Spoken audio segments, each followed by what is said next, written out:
Galatatamale inna latum ilmijalina inna sasa guddanutti de Waaqayyo miilana boqonnaa ilaaluun diinota koo birrattan dibame inni ukkamame eebbi kan koo gadi naa dibame boqonnaa ilaaluun diinota koo birrattan dibame inni ukkamame eebbi kan koo gadi naa dibame gadi naa dibameera gadi naa dibame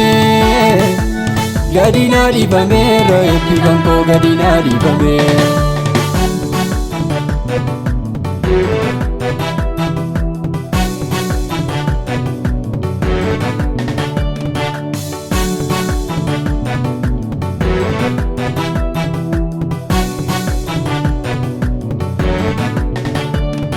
Darbatam alee in waraanu markiniin akoo humna sarkaa fuudhee yaasisee milmi waaqa koo du'aaf kan na eegu illee yaa'ee qaanii uffatee dhala marartee koo aanaan jedhee Yesuus na jaallatee du'aaf kan na eegu illee yaa'ee qaanii uffatee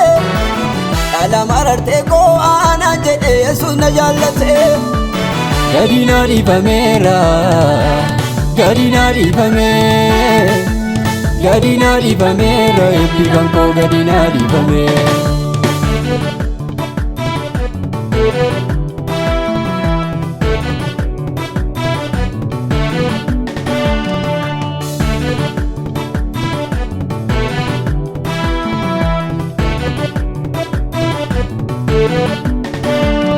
Inkaroorsa malee in milkaa'u yaadni diina koo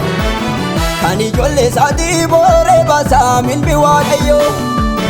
du'a isaan darbinee as geenyerraa mindaa gatamu maqaan Yesuus koo baarumaanii naaf ajajamu du'a isaan darbinee as geenyerraa mindaa gatamu maqaan Yesuus koo baarumaanii naaf ajajamu gadi naa dibameera gadi naa dibame gadi naa dibameera eebbi kan koo gadi naa dibame